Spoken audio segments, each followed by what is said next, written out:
Hello, grade 4 kids. Welcome to our lesson for quarter 1, week 7. Sometimes when you read English selections or passages, there are words that we do not understand. And so now, one way to do that is through word association or what we call as analogy and word classification. That is our lesson for today. Getting the meaning of words through word association or analogy and word classification. Are you ready? Let's go! Let us start with an activity. Look at this. Read the following groups of words. Identify the subject to which you learn the following topics. An example is given to you. Now look at here.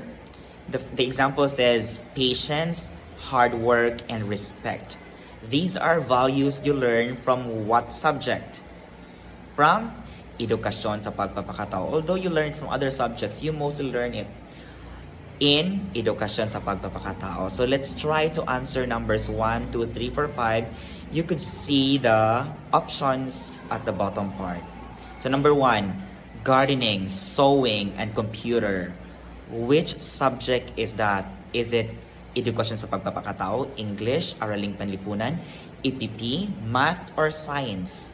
Number 2, heroes, Filipino culture, and natural resources.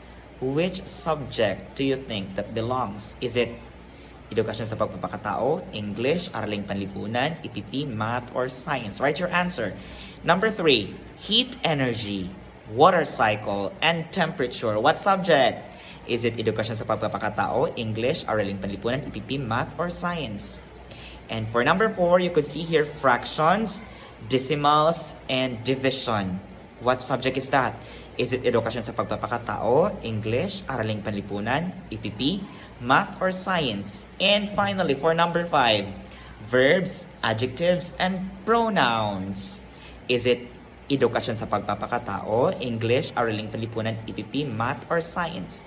Go! Answer now so that you will get it perfect. Done?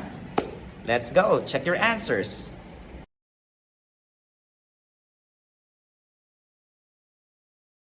Here are the answers. For number 1, gardening, sewing, and computer, it is in EPP or Edukasyong Pantahanan at Pangkabuhayan. Number 2, heroes, Filipino culture, and natural resources in AP or Araling Panlipunan. Number 3, heat energy, water cycle, and temperature, it's in science. And number 4, fractions, decimals, and division, it is in math or mathematics. Number 5, verbs, adjectives, and pronouns, you learn that in English. Congratulations, everyone. Easy? Easy, right? How did you find that? How did you figure out the answers? It's by classifying them, by grouping them into their similarities. Gardening, sewing, and computer, it must be in EPP, of course. Gardening, you make a garden, you plant vegetables. Sewing, yung nagtatahi. And computer, you encode or maybe PowerPoint or whatever that involves computer. That's EPP. And number 2, heroes, Filipino culture, natural resources. Kapag ikaw ay kapag tayo ay nag-uusap tungkol sa mga bayani, mga heroes, mga Pilipino, mga Pinoy culture, ano ba ginagawa ng mga Pilipino? Meron tayong bayanihan, tayo ay nagse-celebrate ng fiesta, yun ay Filipino culture. And natural resources, yung mga anyong lupa, anyong tubig, you see that in Araling Panlipunan. And number 3, heat energy, water cycle, temperature, you talk all this in science.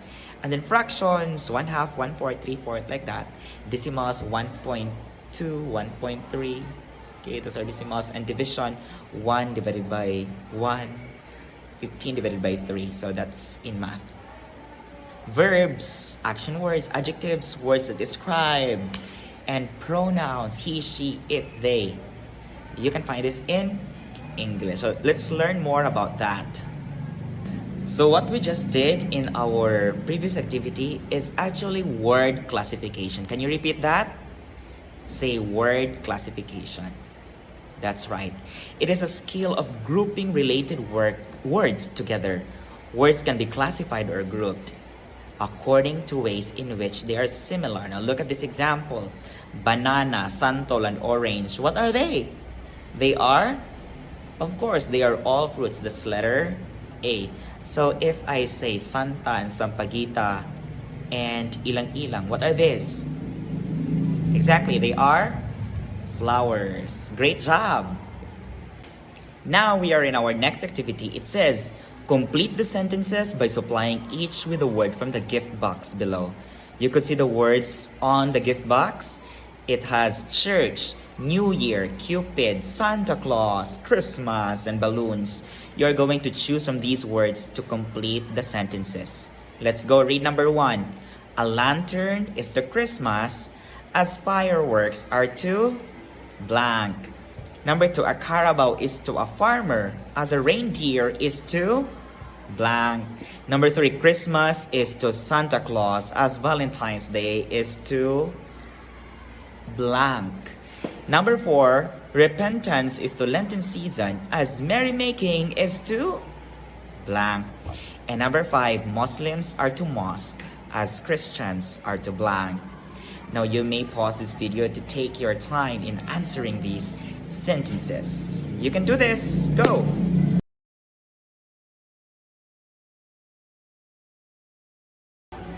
It's time to check your answers. Number 1, lantern is to Christmas, fireworks is to New Year. Number 2, carabao is to farmer, as reindeer is to, the answer is Santa Claus. Number 3, Christmas is to Santa Claus, as Valentine's Day is to Cupid. And number 4, repentance is to Lenten season, as merrymaking is to Christmas. And number 5, Muslims is to mosque, as Christians is to church. Did you get all the 5 items correctly? Congratulations! Now, these pairs of words show analogy. You can say that analogy. An analogy is a comparison of two things that may have similar or opposite characteristics or features. Here's another example. Gift is to Christmas Day as red rose is to Valentine's Day. Gifts are everywhere on Christmas, just the same with roses on Valentine's Day. So that is word analogy. Did you get that? Yes, great job. Now, after learning about word association or analogy and word classification, you are ready to answer more questions from your modules. Best of luck, grade 4 learners. Congratulations!